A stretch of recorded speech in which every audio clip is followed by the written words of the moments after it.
마태복음을 계속 한 구절씩 강해가 되어지고 있는데 이제 끝이 다가가고 있습니다. 왜냐하면 오늘 예수님이 돌아가십니다. 오늘 본문에서 예수님 돌아가시는데 예수님이 돌아가시기 전에 한 3시간 정도의 시간을 구체적으로 시간을 표현하면서 그때 유대인의 시간입니다. 유대인의 시간으로 제6시부터 제9시까지 온 땅에 어둠이 임하니라고 기록이 되어져 있습니다. 여러분, 이 유대 시간표로 6시는 지금 우리가 사용하는 시간으로 낮 12시 정오를 의미합니다.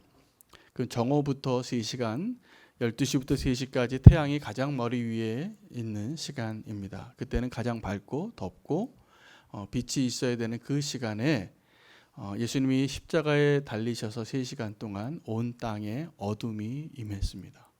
그 본문을 우리가 좀 먼저 잘 묵상해 볼 필요가 있습니다. 예수님이 죽기 전에 그 3시간, 마지막 요 3시간이 지나고 나서 예수님이 어떻게 부르짖으시냐 하면 엘리 엘리 라마 사박다니 나의 하나님 나의 하나님 어찌하여 나를 버리셨나이까 라고 부르짖으셨어요. 그리고 이 마태복음에는 그 예수님이 마지막 순간에 했던 말씀이 기록이 되어져 있는데 비명을 지르고 큰 소리로 한 번 더 비명을 지르고 돌아가셨다라고 이렇게 기록을 합니다. 무슨 얘기냐 하면 마태가 보았던 예수님의 마지막은 고통이었다. 너무나 고통스러워서 하나님께 왜 나를 버리셨나이까? 이 3시간 동안 예수님은 기다리셨던 것 같아요. 무슨 일이 일어나기를. 그런데 무슨 일은 언제 일어났냐 하면 예수님이 운명하시고 나서 일어납니다. 예수님이 돌아가시고 나서 성소의 휘장이 찢어집니다. 성소의 휘장이 찢어지고 그리고 무덤이 열렸습니다. 무덤이 열려서 믿음 안에 죽었던 많은 사람들이 부활을 한 거예요. 그래서 이 초대교회의 사람들이 그 사람들을 보았습니다. 오늘 마태가 기록한 것이 그것입니다. 그리고 또 한 사람의 기록이 고백이 기록이 되어지는데 백부장이 이는 정녕 하나님의 아들이었도다 라고 고백하는 그 내용이 기록되어져 있고 그 예수님을 따라갔던 몇 명의 여인들의 이름이 기록이 되어져 있습니다. 그렇게 예수님은 돌아가셨습니다. 그 예수님의 그 어둠, 예수님이 죽기 전에 경험하셨던 그 어둠을 우리는 이해할 수 있을까 싶습니다. 저는 그 예수님이 3시간 어둠 가운데 머물러 있으면서 절망 가운데 또 하나님 아버지로부터 버림받은 가운데 지냈던 그 시간을 하나님이 준비시키셨던 그 시간이 겟세마네의 기도였던 것 같습니다. 그래서 겟세마네의 기도에서 예수님은 그것을 기도로 준비하셨는데 그래도 쉽지 않은 시간들을 보내셨을 것이라 생각이 되어집니다. 사람을 만나면 어떤 사람들은요 얼굴에 그 사람이 어떻게 살아왔는지가 보이더라고요. 저는 어떻게 산 것 같습니까? 네, 저를 보고 오해를 많이 하시는 분들이 많은데 저는 이제 성도님들 얼굴을 보면 성도님들이 어떻게 어떤 인생을 살아왔는지 좀 느껴지는 면이 있는 것 같아요.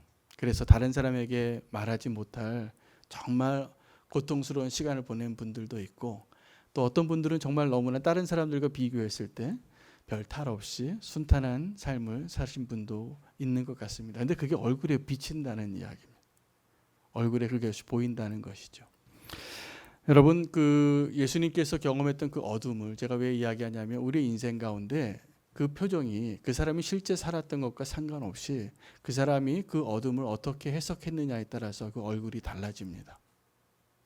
얼굴이 달라집니다. 그래서 다른 사람보다 훨씬 더 많은 고난과 어려움을 겪은 사람이 활짝 필 수도 있고 또 어떤 사람은 다른 사람에 비해서 정말 공주같이 살았는데도 정말 더 힘들게 어려운 표정으로 얼굴에 남아있을 수도 있다라는 이야기를 드리는 겁니다. 문제는 우리가 그 어둠의 시간을 우리가 거절당하고 고통스럽고 아프고 그리고 바닥에 떨어진 것과 같은 그 시간들을 어떻게 우리가 해석해야 하는가 오늘 이 본문을 가지고 주님이 주시는 은혜 가운데 빛 가운데로 나아가실 수 있으면 좋겠습니다. 오늘 제가 기도하는데 오늘 말씀이 어떤 분에게 들려지기를 원합니까? 주님께 기도하는데 어떤 마음을 주시냐 하면 지금 고통 가운데 있는데 다른 사람한테 말할 수 없는 그러한 형편 가운데 계신 분에게 위로가 될 말씀이 될 것 같습니다. 지금 내가 너무나 힘들지만 누구에게도 나의 아픔을, 나의 고통을 말할 수 없고 표현할 수 없는 그분에게 오늘 예수 그리스도의 십자가의 은혜로 하나님께서 회복의 역사와 위로의 역사를 허락해 주시기를 미리 기도하며 말씀 나누길 원합니다. 여러분, 어두움에는 우리가 어두움을 대할 때 두 가지 종류로 그 어둠을 대할 수 있습니다. 어둠이 우리에게 임하는데 어떤 경우에 우리에게 어둠이 임하냐 하면 요한복음 3장 19절에 보면 정죄는 이것이니 곧 빛이 세상에 왔으되 사람들이 자기의 행위가 악함으로 빛보다 어둠을 더 사랑한 것이니라 이렇게 말씀하십니다. 예수님 말씀하신 거죠. 여러분, 우리가 경험하는 첫 번째 어둠이 어떤 거냐 하면 내가 죄를 지었을 때입니다. 여러분, 정죄가 다른 게 아니라 우리가 행위가 악하면 우리가 죄 가운데 있으면 빛 가운데로 나아가는 게 싫어지는 겁니다. 그래서 우리는 빛이 이 세상에 왔으나 빛을 버리고 어둠을 향하는 때를 지내는 사람이 있습니다. 우리 가운데 그런 분이 없기를 바라는데 분명히 있을 수 있습니다. 빛 가운데 있는 것 같지만 사실은 지금 어둠을 지나고 있는 거지요. 자기는 그 빛, 어둠 가운데 지나고 있는 것도 모를지도 모르겠습니다. 네, 행위가 악한 자들, 아직도 회개하지 않은 분들은 분명히 그 어둠 가운데 있는 분들이 맞습니다. 또 하나의 어둠은 내 잘못이 아니라 내가 죄 지은 것이 아닌데 내 인생에 닥쳐오는 먹구름들이 있는 겁니다. 터널을 지나가는 것입니다. 욥과 같이 다른 사람과 비교해서 알 수 없는 그 고난의 시기를 다 지나시더라고요. 저는 예수님 믿고 다 행복했으면 좋겠는데 제가 보니까 하나님께서는 우리가 바라는, 세상 사람들이 바라는 그런 행복이 아니라 그 고난을 통과할 수 있는 그 기쁨으로 행복을 주시는 것 같아요. 그래서 세상이 줄 수 없는 평안이고 세상이 줄 수 없는 행복이 우리 가운데 있는 것이 분명합니다. 이 어두움은 하나님의 부재인 것이죠. 예수님께서 십자가에서 달려 죽으시기 전에 3시간 동안에 예수님은 철저하게 온 세상에 어둠이 임한 가운데 그 누구보다도 더 어둠 가운데 있었던 것이 분명합니다. 여러분, 이 예수님의 그 마지막 대사, 이게 좀 이상하지 않습니까? 엘리 엘리 라마 사박다니, 나의 하나님 어찌하여 나를 버리셨나이까. 아무 이상을 못 느끼실지 모르겠지만 제가 오늘 이 말씀을 준비하면서 이 말씀을 한 번 더 묵상하고 기도하는데 하나를 발견했어요. 뭐냐 하면 예수님이 모르셨구나. 뭘 몰랐냐 하면 하나님이 나를 버릴 줄을. 자, 예수님이 기다리신 것 같아요. 그 어둠 가운데. 자, 우리는 어둠 가운데, 터널 가운데 지날 때 내가 알 수 없는 고난을, 시간을 지나도 하나님이 보시고 계시겠지. 하나님이 나와 함께 하시겠지. 이것만 확신해도 우리는 그 어둠을 지날 수 있습니다. 그렇죠? 하나님이 다 아시니까. 하나님 나중에 다 이해해 주실 거니까. 하나님이 나의 증인이시니까. 그런데 예수님이 엘리 엘리 라마 사박단이라고 외친 것은 하나님마저 나를 버렸구나 라고 알게 된 것입니다. 여러분, 우리가 예수 그리스도의 십자가를 그냥 우리는 너무나 쉽게 나의 죄를 위해서 대속해서 죽으시고 예수 그리스도의 피가 나를 정결케 하고 예수님 믿고 다 구원받고 영생을 얻는, 우리가 사형리 줄줄줄 외우듯이 설명할 수 있는 그러한 성격이 아니라 우리가 정말 복음을 이해하고 정말 십자가를 이해하고 정말 예수 그리스도를 알길 원한다면 예수님이 느끼셨던 이 거절감을 우리가 조금이라도 알아야 진짜 복음이 됩니다.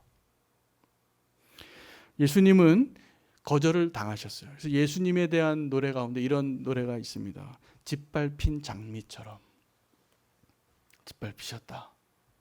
그 맞습니다. 인간에 의해서 또 예수님이 제자들에게 배반을 당하시잖아요. 철저하게 배반을 당하시는데 예수님이 제자들이나 사람들에게 십자가에 못 박으라고 군중들이 외쳐서 십자가에 달리는 것까지도 예수님은 다 견디실 수 있었어요. 왜요? 하나님이 보고 계시니까.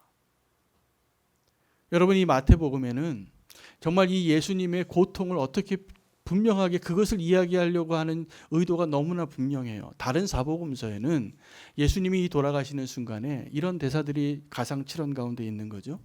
어떤 말씀을 하셨냐면, 주님, 저들을 용서하소서. 저들이 지금 자기가 하는 일을 모르고 있습니다. 이 말씀을 안 기록해요, 마태는. 강도 중에 한 명에게 너가 오늘 나와 정령 함께 낙원에 있으리라. 이 말씀도 기록이 되어져 있어요. 다른 복음서에. 근데 마태는 이 예수님의 마지막 십자가에 무엇을 보았고 무엇을 우리에게 전해주고 싶냐 하면 예수님의 고통이 얼마나 큰지 알라는 거예요. 예수님 마지막에 어떤 순교한 목사님이, 존경받는 목사님이 실제로 자기 가족이 쓴 일기에 보니까 일본 군사에게 끌려가기 전에 가기 싫어서 그 기둥을 붙잡고 덜덜덜 떠셨대요. 우리는 그분이 신사참배를 거부하고 죽으면 죽으리라 하고 담대하게 그렇게 순교한 줄 알았는데 그 가족이 본 이야기는 덜덜덜 떠는 아버지였어요. 그런데 지금 마태는 우리에게 무엇을 보여주고 있냐면 비명 지르시는 예수 그리스도를 보여주는 거예요. 그러면 우리는 왜 예수님이 그렇게 비명 지르시고 엘리 엘리 라마 사박단이라고 부르시면서 마지막 그 순간이 어떤 더 예수님답고 하나님의 아들답고 구세주다운 그러한 하나님의 포용의 그 사랑과 은혜의 모습이 아니라 우리랑 똑같이, 아니면 어쩌면 우리보다 더 나약하고 괴로운 인간의 모습으로 돌아가신 것을 마태는 기록했는가입니다. 예수님이 엘리 엘리 라마 사박단이라고 부르자 사람들이 뭐라고 얘기했냐면, 가만둬 봐라. 그 하나님을 부른 것을 엘리야를 부르는 줄로 알았어요. 그래서 엘리야가 내려와서 저를 구원하는가 보자. 해용에 신포도주를 적셔서 한번 먹여보고. 다 소용이 없었습니다. 예수님은 마지막에 그렇게 비명에 가셨습니다. 여러분, 오늘 한번 내 삶 가운데 나에게 가장 상처 준 사람이 누구인가 한번 생각해 보시기 바랍니다. 누굽니까? 아마도 내가 가장 신뢰했던 사람이 나를 버렸을 때 저와 여러분은 가장 큰 상처의 기록으로 갖고 있을 겁니다. 그것이 아버지일 수 있고 남편일 수 있고 자녀일 수 있고 내가 가장 신뢰했던 그 친구일 수 있고 내가 믿고 신뢰했던 그 사람이 배반하는 것이 가장 고통스러운 것이죠. 예수님에게는 그 하나님이 나를 버렸다는 그 사실이 가장 고통스러웠을 것이라고 생각합니다. 가룟 유다가 배반한 것 정도는 아무것도 아니었어요. 그래서 예수님은 가룟 유다가 배반할 것을 알면서도 가룟 유다의 발을 씻겨 주시는 그 사랑의 메시지를 실천하셨어요. 그런데 이제 우리가 알아야 될 것이 하나 더 있는데, 그러면 하나님은 왜 예수님을 버리셨는가요? 왜 예수님을 버리셨을까요? 그래서 왜 예수님은 엘리 엘리 라마 사박단이라고 부르짖으셨을까요? 하나님이 예수 그리스도를 거절하시고 버리신 것은 다른 이유가 아닙니다. 저와 여러분을 택하기 위해서요. 죄인들을 택하기 위해서 독생자 예수 그리스도를 버리신 거예요. 정말 버리신 거예요. 정말 버린 거예요. 근데 우리가 이걸 몰라요. 그래서 그냥 복음이라고 얘기하면 복권 하나 당첨되는 된 것인 줄 알아요. 예수님 믿고 우리가 영생에 들어가는 횡재한 것으로만 생각을 해요. 그러나 우리가 정말 복음을 복음으로 알려면 이 사실을 아셔야 돼요. 우리가 지금 알게 됐고 우리가 지금 붙잡게 된 그 영원한 생명은 하나님께서 예수 그리스도를 버리고 우리를 택한 사실이라는 거예요.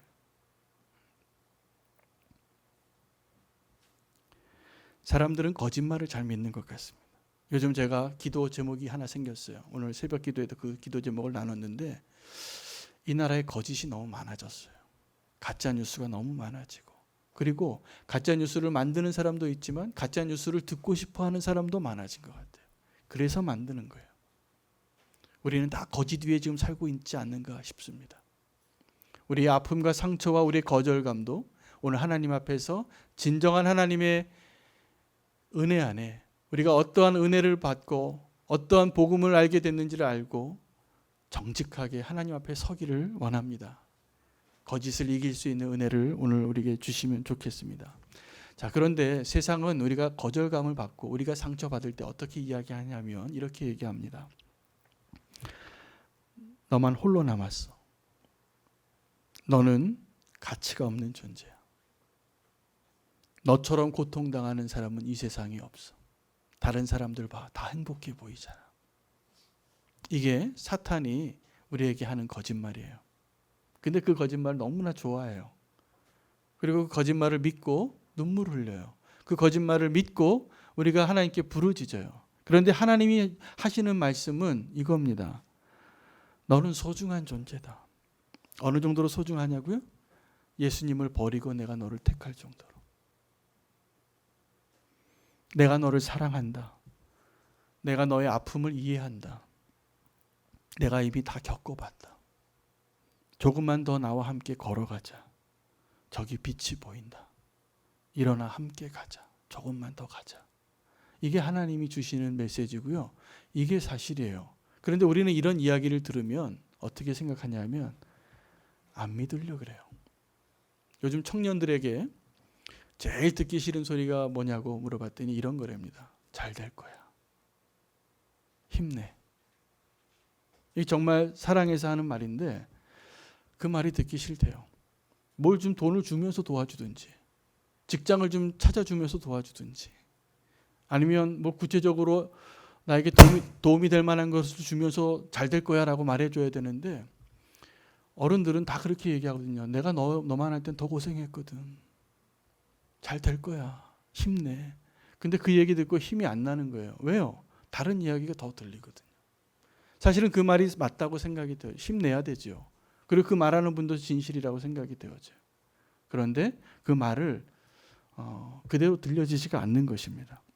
우리 교회에 저는 제가 경험해보지 않은 고통을 겪어보신 분들이 참 많으시기 때문에 제가 목회하면서 새벽에 기도를 많이 해요. 기도를 할 때 누구를 더 많이 기도하겠어요? 목사가? 네, 지금 잘 사시는 분들을 위해서 기도 별로 안 합니다. 지금 어려운 분들을 위해서 기도하고요. 지금 정말 힘겨운 가운데 터널을 지나고 있고 어둠 가운데 있는 분들을 위해서 기도할 때가 훨씬 많아요. 근데 그분들을 위해서 기도할 때마다 제가 하나님께 이렇게 얘기를 해요. 하나님, 나는 그분들을 이해할 수가 없잖아요. 왜요? 지금 이 자리도 계시지만 어떤 성도님은 남편을 사별했어요. 저는 사랑하는 아내가 저기 앉아 있잖아요. 어떤 분은 건강히 암 선고를 받았어요. 근데 저는 아직 암 선고 받아본 적이 없잖아요. 제가 어떻게 위로를 해야 됩니까, 주님? 그런데 주님 뭐라고 얘기하시냐면 이렇게 얘기하셨어요. 제 기도에 받은 응답을 말씀드리는 거예요. 윤호야, 너는 너의 아픔을 보여줄 필요가 없다. 너의 성도에게 나의 아픔을 보여줄 수 있으면 된다. 무엇이 우리를 위로할까요? 제가 보니까 제가 성도님들 가운데 내가 그 동일한 아픔을 가지고 있는 분들이 그 아픔을 당했을 때 위로가 잘 되더라고요. 그렇게 성숙한 분들이 우리 교회에 너무나 많아서 제가 너무나 감사하게 생각해요. 문제는 이겁니다. 우리가 거절을 당하고 우리에게 상처가 있고 아픔이 있는데 우리는 내 상처를 바라보느라고 예수님의 상처를 바라본 적이 없다라는 사실이에요. 오늘 이 마태복음 27장 말씀을 통해서 제가 전하고 싶은 이야기는 예수님이 아프셨다는 사실이에요. 예수님이 고통스러웠다는 사실이에요. 예수님이 하나님에게 버림받으셨다는 사실이에요.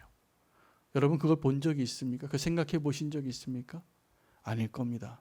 우리는 예수님의 이름이 언제 필요하냐면 내가 구원받았다고 믿을 때만 그것이 필요해요. 근데 예수님이 얼마나 고통당한지를, 예수님의 상처가 어떤지를 우리가 너무나 몰라서 내 상처만 보여요.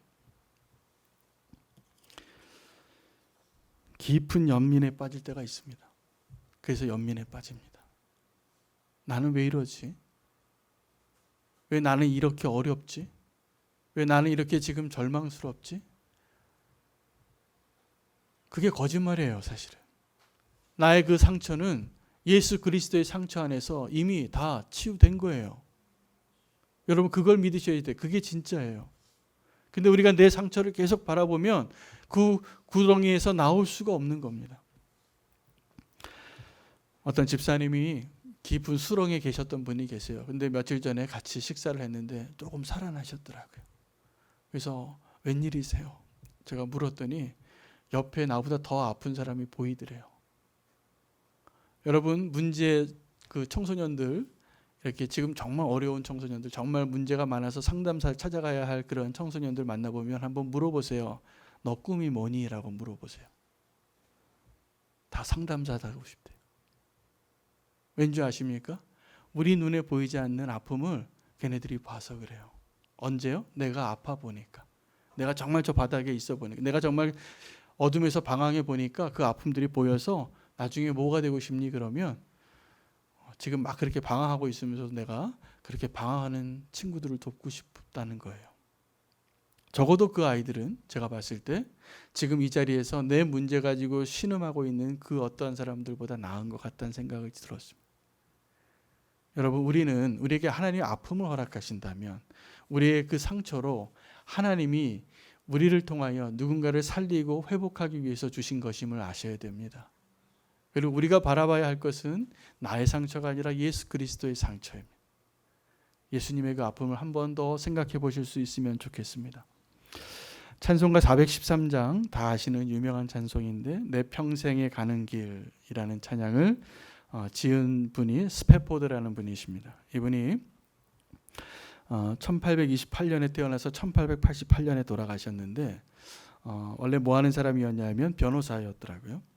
스패포드라는 사람이. 그리고 린드 대학교와 시카고 의과대학에서 법리학 교수로 있었습니다. 그리고 신학교의 이사이고 운영위원으로 있었는데 이 스패포드는 무디의 베스트 프렌드였습니다. 그래서 어느 정도로 친했냐면 그 무디 미니스트리가 그때 당시에 전 세계적인 강사였거든요. 한 부흥을 한 시대를 이끈 사람이기 때문에. 근데 그 무디의 재정을 담당했어요. 무디의 재정을 담당했는데 시카고에 1871년도에 큰 화재가 났습니다. 그래서 교회가 다 타고 이 본인의 재산도 많은 손실을 입고 다 불타서 큰 타격을 입었습니다. 한 3년 동안 이것을 복구하고 이것을 회복하느라고 굉장히 애를 썼는데 한 3년 후에 자기 아내가 큰 병을 얻어요. 그래서 이 스패포드가 자기 아내와 4명의 딸을 유럽 여행을 보냅니다. 어떻게 보냈냐면 이 무디가 유럽에 가서 사역을 하는데 같이 보낸 거예요. 그것도 보고 또 사역도 하고 좀 쉬게 하려고. 그런데 원래 가족여행으로 같이 가기로 돼 있었는데 이 무디 사역에 일이 남아서 본인만 남아요. 본인만 남고 아내와 딸들을 같이 보냈는데 그 타고 간 배가 7일 동안 항해를 하다가 영국 철갑선 라키언이라는 배하고 부딪힙니다. 그래서 침몰을 해서 226명이 죽습니다. 근데 그때 이 스패포드의 부인과 4명의 딸이 갑판에서 기도했대요. 마지막 순간에 기도했는데 아이들만 죽었어요. 그리고 카디프라는 영국의 웨일즈 항구에 이 부인이 혼자 살아남아서 전보를 하나 칩니다. 홀로 구조됨. 아이들 죽었다는 얘기도 못하고. 이 충격적인 소식을 듣고 스패포드가 현장으로 갑니다. 현장으로 가서 그 아이들이 빠졌던 그 사고 현장의 해협에서 노래를 지은 게 413장이에요. 내 영혼 평안해, 내 영혼 평안해. 이 찬양을 그가 그 자리에서 부르게 된 사연이 있어요. 그가 그 갑판에서 그 딸이 다 죽은 4명의 딸이 다 죽은 그 자리에서 성경을 읽게 됩니다. 열왕기하 4장 26절 말씀을 읽었어요. 열왕기하 4장 26절에 어떤 내용이냐면 엘리사가 수넴 여인에게 맨날 대접을 받아요. 이 엘리사가 대접을 받는데 이 수넴 여인은 이 선지자 엘리사가 오면 맨날 방 하나를 마련해놓고, 여러분 집에도 그런 집이 계신 분 있잖아요. 선교사님 오면은 방 하나 내놓으려고 그렇게 이 엘리사에게 그렇게 대접을 늘 잘했던 여인이었죠. 그래서 이 엘리사가 맨날 대접만 받다가 물어봐요. 내가 뭐 보답을 좀 하고 싶은데 원하는 게 뭐냐고. 하나님께 내가 구하겠다고. 말 안 합니다. 필요 없다고. 대접만 하면 된다고. 그런데 이 엘리사가 아들을 하나 구해요. 그래서 이 여인이 자기가 원하지도 않았는데 없던 아들이 하나 생긴 거죠. 자, 그런데 그 아들이 어느 날 머리가 아프다고 하다가 죽습니다. 근데 이 아이가 죽고 이 수넴 여인이 엘리사를 찾아가서 이 스페포드 변호사가 자기가 이 노래를 지은 배경이 이 본문이라는 거예요. 자, 그런데 이 수넴 여인이 엘리사에게 가서 문안을 하는데 이 엘리사가 그 수넴 여인에게 이렇게 묻습니다. 너는 평안하냐? 너희 남편도 평안하냐? 네 아들도 평안하냐? 이 수넴 여인이 뭐라고 대답했을까요? 평안하다라고 대답. 안 평안한다. 평안하다고 대답해. 그런데 평안하다고 말해놓고 이 엘리사의 발을 끌어안아요. 그리고 통곡을 하는 거예요. 그래서 엘리사가 그 여인의 상처를 봅니다. 무슨 일이 있었구나. 이 여인이 그때 얘기합니다. 내가 언제 아들을 구했냐고. 왜 내게 이 아들을 주셔서 그 아들이 죽는 것까지 내가 보아야 하냐고. 엘리사는 자기의 지팡이를 게하시에게 보내요.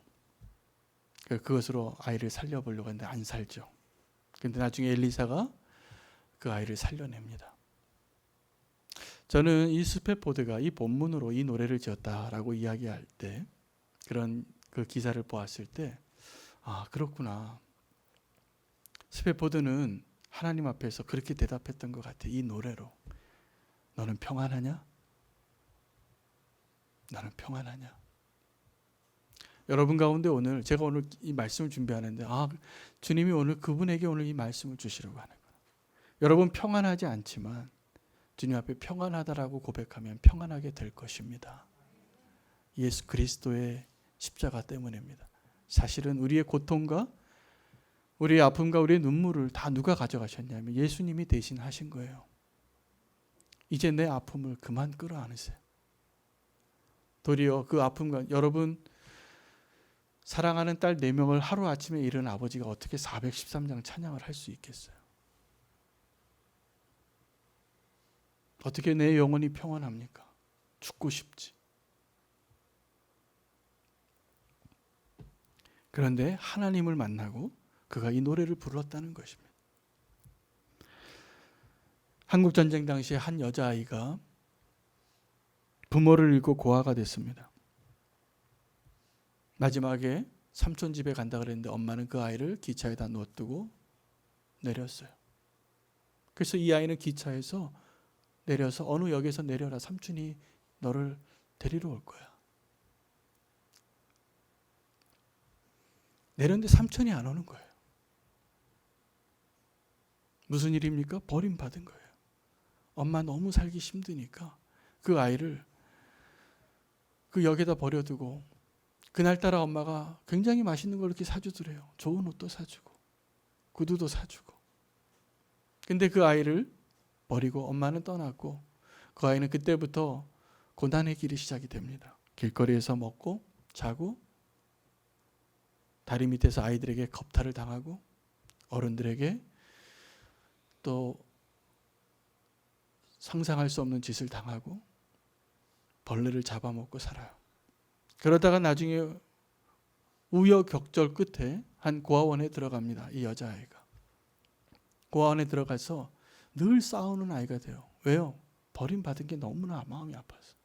얘는 만나는 애들마다 싸우고 물어뜯고 문제를 일으키는 문제였어요. 어느 날 미국 선교사님이 그 고아원에 방문합니다. 그리고 그 아이를 한번 안아줘요. 그런데 이 아이는 천사가 나를 안은 줄 알았대.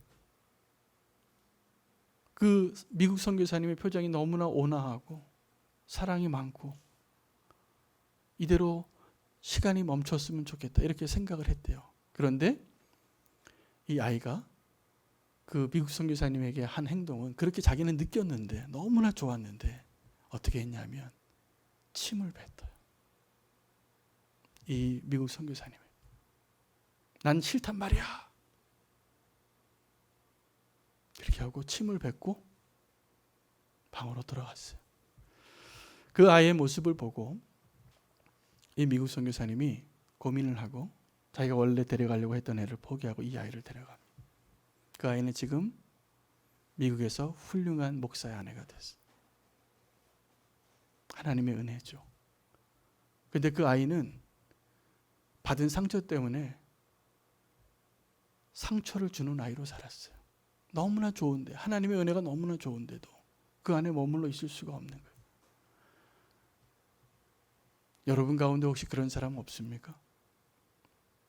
내 상처만 바라보게 되면 나에게 따뜻한 포옹을 해주는 아버지와 같은 하나님에게도 침을 뱉는 자가 될 수 있습니다. 저는 우리가 살아가면서 거절당하는 일이 없을 수 없을 것 같더라고요. 왜냐하면 우리는 사람들에게 상처를 받습니다. 버림을 받고요. 거절을 당하고 내가 기대한 것보다 다 실망스러워요. 이게 현실이에요.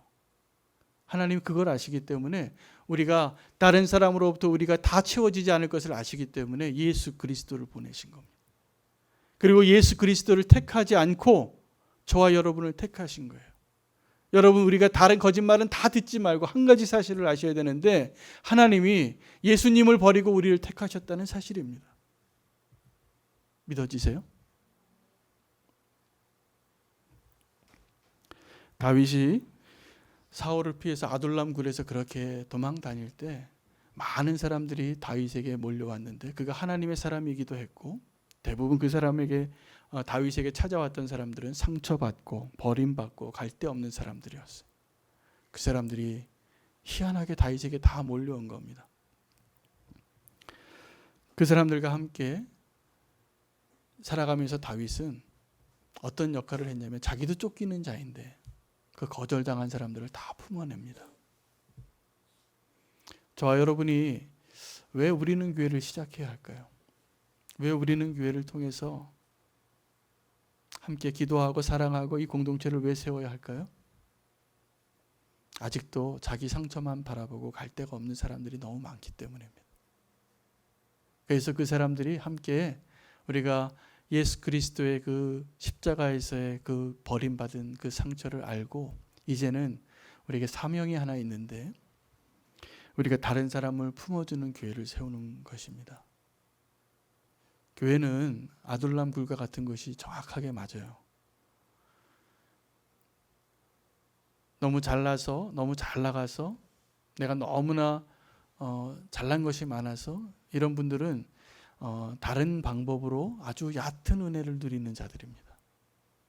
사실은 내가 아프고 고통스럽고 갈 데가 없는데 나 여기밖에 갈 데가 없어요 라고 말하는 사람을 우리가 같이 품어줄 수 있는 책임이 우리에게 있습니다. 그런 교회 한번 세우고 싶지 않으십니까? 그래서 하나님께서 우리를 고치시고 그 무너지고 거절당하고 갈 데 없는 자들이 함께 아둘람 공동체가 되어서 하나님 앞에 그 놀라운 은혜를 함께 노래할 수 있는 그 기쁨을 하나님 우리에게 선물로 주시려고 하는 겁니다. 이 기쁨이 대단한 거예요. 다른 그 어떤 기쁨보다. 교회가 요즘 다른 기쁨을 누리려고 하더라고요. 건물을 높게 세우고 부자가 되고 힘이 세워지고 규모가 커지고 그것이 주는 기쁨도 저는 있는 것 같긴 해요. 그런데 우리가 하나님의 은혜를 경험하고 내 아픔을 대신 경험하고 있는 예수 그리스도를 만나서 우리가 함께 그 아픔을 나누고 함께 사랑하고 기뻐하고 소망을 가질 수 있는 그 기쁨과는 비교할 수 없습니다. 하나님이 저와 여러분에게 그 은혜를 이제부터 더 많이 주실 거라고 믿는데 문제는 우리가 내가 상처받은 자로 그대로 있으시면 안 돼요. 그 일이 불가능해요. 한 사람이 온전히 하나님을 바라보고 서니까 400명이 오는 거예요. 상처받고 갈 데 없는 사람이. 그래서 우리는 내가 상처받은 게 많고 내가 아픔이 많아도 하나님 안에서 그 아픔으로 누군가를 더 품어낼 수 있는 사명으로 주님 앞에 소망을 가지고 서봤으면 좋겠습니다. 그렇게 품어내고 함께 우리가 소망을 가지고 살아갈 수 있는 아름다운 공동체를 세우기 원하신다는 하나님의 마음을 함께 나누며 기도하겠습니다. 하나님, 우리가 갈 데 없고 버림받고 소망이 없는 자였지만 예수 그리스도를 버리고 우리를 택하신 하나님의 그 놀라운 사랑 때문에 우리가 십자가의 은혜를 경험합니다. 우리는 그 아픔 때문에, 그 상한 마음 때문에 내가 또 누군가에게 상처를 주고 가시돋친 말을 하고 문제를 더 일으키는 문제와 같은 아직도 연약한 자이지만 오늘 이 시간 이후에는 하나님의 은혜를 경험하고 누군가를 넉넉히 품어낼 수 있는 그리스도의 사랑으로 살기를 원합니다. 주님이 거절을 당하신 것이지 우리가 거절을 받은 것이 아닙니다. 사실은 하나님은 우리를 버리신 적이 없습니다. 주님, 우리가 거짓말을 붙잡지 아니하고 진실 위에 서기를 원합니다. 나를 포기하지 아니하시는 그 아버지의 사랑 안에서 우리가 이제 빚어나가야 할, 세워나가야 할 아둘람의 굴이 누군가에게 소망이 되게 해주시고 갈 데 없는 누군가가 피할 수 있는 피난처가 되게 해주시옵소서. 주님, 우리에게 그 소망을 주신 것 감사하고 주님 안에서 나의 상처를 바라보는 것이 아니라 주님의 상처를 바라보며 주님을 더 사랑하는 주의 백성 되게 하여 주시옵소서. 예수님의 이름으로 기도합니다.